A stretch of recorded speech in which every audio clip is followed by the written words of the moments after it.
used to yell at my kids every single day. And you know what? It made everything worse. The guilt, the tears, the feeling like I was failing as a parent. It was crushing me. And what scared me most wasn't the yelling. It was realizing my kids were starting to tune me out. But then I discovered 5 simple rules that completely transformed our home. No more screaming matches, no more bedtime battles, just peace, connection, and kids who actually listen. Sounds impossible, right? But here's what shocked me. These rules work even on the toughest days, and they're so simple, you can start using them today. Stay with me, because what I'm about to reveal will change your parenting forever and save your sanity in the process. Let me tell you something that absolutely blew my mind. Research from Yale University shows that it takes our brains approximately 90 seconds for an emotional wave to pass through our nervous system. But here's the crazy part. Most parents react within 2 seconds of feeling frustrated. That's why we yell. So here's rule 1, the 2-second pause rule. Yelling is not a personality flaw, it's a nervous system habit. Before you respond to your child's behavior, pause for just 2 seconds. Count it in your head. 1 Mississippi, 2 Mississippi. That's it. This tiny pause creates a gap between your trigger and your reaction. Why this works? In those 2 seconds, you're activating your prefrontal cortex, the rational part of your brain. Instead of letting your amygdala, the emotional, reactive part, take control, you're literally rewiring your brain's response pattern. Here's how it looks in real life. Your kid spills juice all over the floor for the 3rd time today. Your old response, "Are you kidding me right now?" But with the 2-second pause, you breathe, you count, and then you say calmly, "Okay, let's grab a towel together and clean this up." I know what you're thinking, but what if I'm really angry? Perfect question. That's when you extend it to a 10-second pause. Walk to another room if you need to. Your kids will still be there in 10 seconds, but you'll be a different version of yourself, the version you want to be. Let's be honest. Sometimes those 2 seconds feel like trying to hold back a volcano with a teaspoon. But hey, at least you're trying, and that's more than the volcano's doing. But wait, there's something even more surprising about this rule. Rule 2, the whisper technique. Yes, really. You know what's crazy? The louder you get, the less your kids hear you. I discovered this by accident one morning when I'd completely lost my voice from a cold. When you want to yell, whisper instead. I'm serious. Drop your voice to almost a whisper and watch what happens. Your kids will actually stop what they're doing and lean in to hear you. It's like magic, except it's actually science. A study published in the Journal of Child Psychology found that children's cortisol levels, the stress hormone, spike by 35% when parents yell, but actually decrease by 18% when parents use a calm, quiet voice, even when delivering the same message. Your kids are fighting over a toy, volume level, maximum chaos. Your instinct? Yell louder than they're fighting. But instead, you crouch down to their level and whisper, "Hey, I need you both to come here for a second. I can't talk over all this noise." What happens? They get curious, they stop, they lean in, and suddenly, you're in control again, not the chaos. Pro tip: the whisper technique works especially well for kids ages 3 to 10. Teenagers require a slightly different approach. More on that in my next video. But the principle is the same. Calm always beats chaos. I'll never forget the first time I tried this. My 2 kids were literally screaming at each other about whose turn it was on the iPad.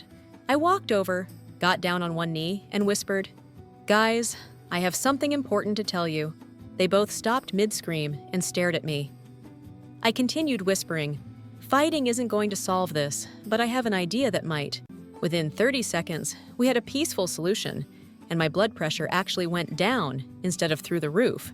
But here's where it gets really interesting, because this next rule changed everything about how my kids respond to me. Rule 3, the choice framework. Give them control. Let's be honest, kids don't like being told what to do. Shocking revelation, I know. But here's what most parents don't realize. 90% of yelling happens because we're trying to force compliance instead of inviting cooperation. Instead of giving commands, give choices. But here's the key. They're your choices, structured in a way where either option works for you. Here's the formula. Don't say, "Put your shoes on now." Do say, "Do you want to put your shoes on yourself or do you want me to help you? Don't say, stop running in the house. Do say, you can walk inside or you can run outside. You choose. Don't say, eat your dinner right now. Do say, do you want to eat your dinner first or brush your teeth first? Here's the magic.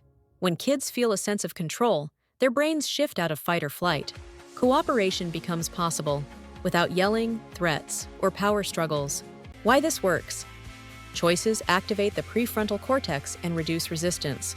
You're not giving up authority, you're sharing power strategically. And no, this doesn't mean kids run the house. You're still the leader. You're just a wise one. But even with calm pauses, whispering, and choices, there's one mistake that kept me stuck for years. Rule 4, the no lecture rule. This one was hard. I thought explaining more would help my kids understand better. Spoiler alert, it didn't. Say less, do more. Most yelling doesn't come from anger. It comes from talking too much. While no one is listening, here's the truth. The more you lecture, the more kids tune out. So instead of long explanations, repeating yourself 5 times, negotiating with a dysregulated child, you do this, short, calm, clear.